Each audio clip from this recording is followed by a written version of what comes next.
สหพันธ์ดอกปีกไก่แขวงทุ่งเสด็จจัดงานการแข่งขันสิงขันทานเจ้าเพลง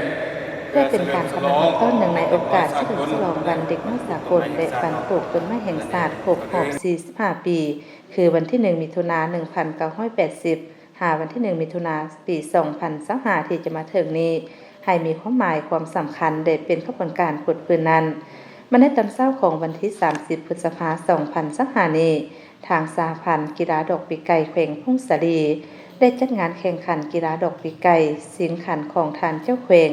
ที่เดินดอกปีกไก่บ้านบุญเพืองเมืองบุญเหนือแขวงทุ่งเสลีโดยการเข้าร่วมเป็นประธานของทานบรรไสสุขสันต์หัวหน้าแผนกการเงินแขวงทุ่งเสลี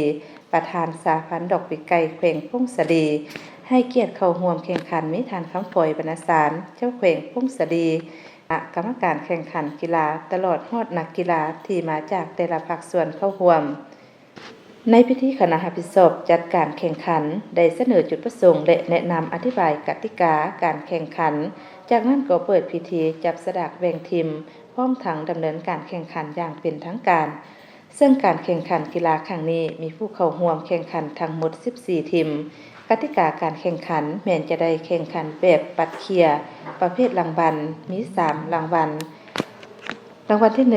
1ขัน1หน่วยพร้อมจำนวนเงิน6ล้านกีบประเภทขัน1หน่วยพร้อมจำนวนเงิน6ประเภทที่2ขัน1หน่วยพร้อมจำนวนเงิน4ล้านกีบประเภทที่3จำนวนเงิน3ล้านกีบ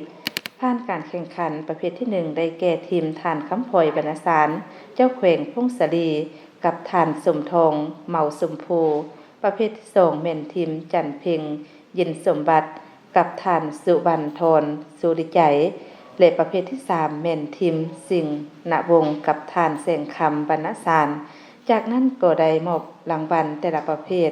ขึ้นมอบโดยแม่นทานปริญญาเอกบรรไสสุขสันต์หัวหน้าแผนกการเงินแขวงทุ่งเสลีประธานสหพันธ์ดอกปีกไก่แขวงทุ่งเสลีและขึ้นหาบโดยแม่นนักกีฬาที่ได้รับประเภทที่1หาประเภทที่3ตามลำดับโอกาสนี้ทานวิศรเหล่าเมากรรมการประจำพรรคแขวงหองเจ้าแขวง